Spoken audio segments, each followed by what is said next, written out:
Oh, this is a nice pistol, I think. It's a 44 Magnum, 7.5-inch barrel, Ruger Red Hawk, double action, so not a single action. Black Hawk is a single action. And, one thing I always like about revolvers is that they always fire. You got 6 shots, and these puppies are, these are pretty powerful rounds. The advantage of a revolver is it always fires. I've always had this particular type of tape on it too. It's a little more cushioning to the wood handles. I don't actually get into all the fancy bullshit like some people do, just put it in plain English, because I use functionality.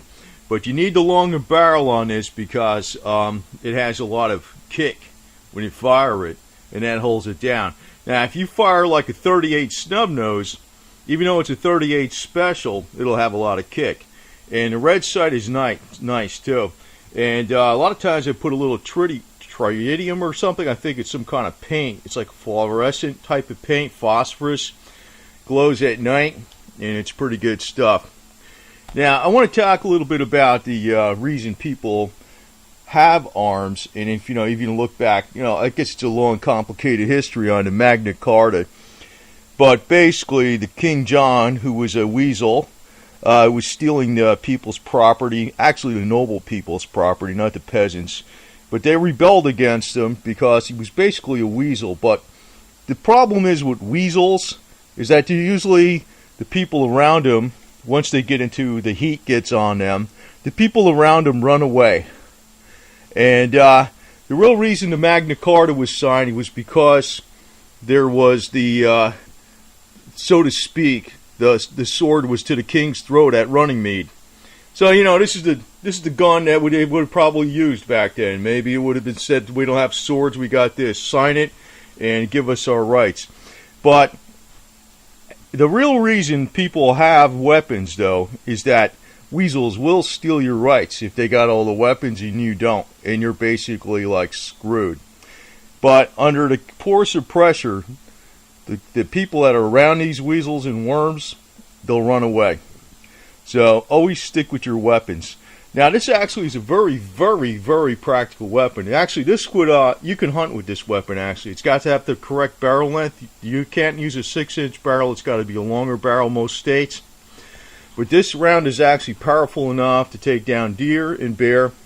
And in my experience, I don't have any pistols stronger than this, because they have like other ones out there that are even stronger. Single shot contenders, Desert Eagles, the 50 cal.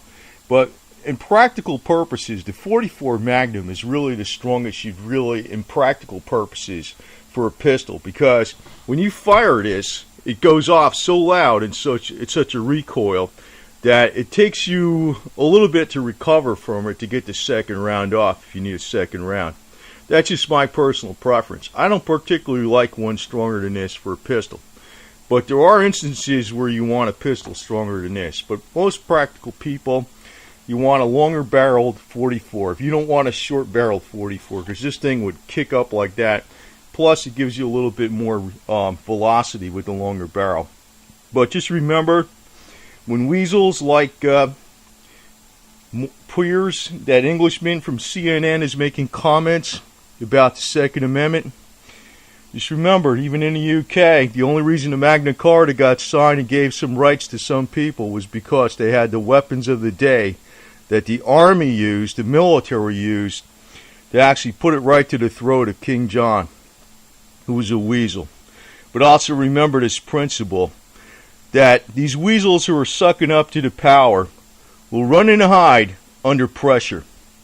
Just make sure you're righteous against it. And any time, in my personal opinion, anybody screws with anything, my money or anything that I have, they wind up, I get determined, and it actually gets pushed back the other way tenfold.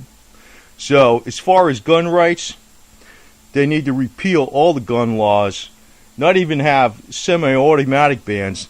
They should repeal the tax on the freaking automatic weapons and everything, the whole 9 yards. That's the way I look at it.